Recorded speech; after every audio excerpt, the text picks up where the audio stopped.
So ఈరోజు మూడో phase చివరి ఫేజ్లో భాగంగా మనకి 149 గ్రామాల లోపల కూడా నిజామాబాద్ జిల్లా వ్యాప్తంగా ఎలక్షన్ స్టార్ట్ అయింది.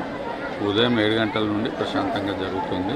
9 o'clock వరకు దాదాపు 23-24% వివిధ పోలింగ్ స్టేషన్స్లో ఓటింగ్ నమోదైంది.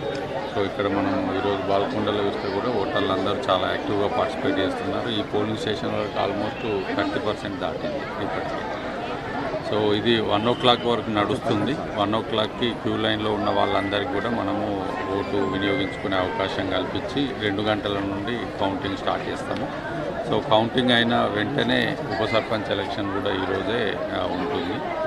ఏదైనా కారణం చేత కోరం రాకపోవడం లాంటి వాటి వల్ల జరగకపోతే ఉప సర్పంచ్ వరకు రేపు కండక్ట్ చేస్తాం. సార్, ఎక్కడైనా సమస్యాత్మక పోలింగ్ కేంద్రాలు ఉన్నాయని మీకు ఏమైనా దృష్టికి వచ్చిందా?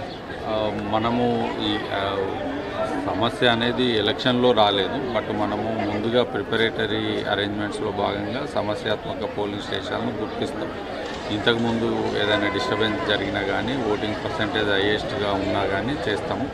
అలా ఈ ఫేజ్లో దాదాపు 109 పోలింగ్ స్టేషన్లు ముందుగానే గుర్తించి అక్కడ వెబ్కాస్టింగ్ కానీ micro observer additional police force పెట్టి ఎక్కడ కూడా డిస్టర్బెన్సెస్ లేకుండా జాగ్రత్తలు. ఇప్పటిదాకా ఏకగ్రీవంగా ఎన్నికైన గ్రామ పంచాయతీలు ఫస్ట్ ఫేజ్ మొత్తం 79 గ్రామాల వరకు ఏకగ్రీవం అయ్యాయి. మిగతా వాటికి మాత్రం మనం ఇప్పుడు ఎలక్షన్ కండక్ట్ చేస్తాం. ఉప సర్పంచ్ కౌంటింగ్ కంప్లీట్ అయిన తర్వాత మనం నోటీస్ ఇచ్చి చేస్తాం. ఒకవేళ కోరం లేకపోతే రేపటి వరకు గడువు ఉంటుంది. రేపు కూడా కండక్ట్ చేయలేకపోతే ఎలక్షన్ కమిషన్ని పర్మిషన్ తీసుకొని వాళ్ళు చెప్పిన డేట్, కమిషన్ చెప్పిన డేట్కి మళ్ళీ కండక్ట్ చేస్తాం.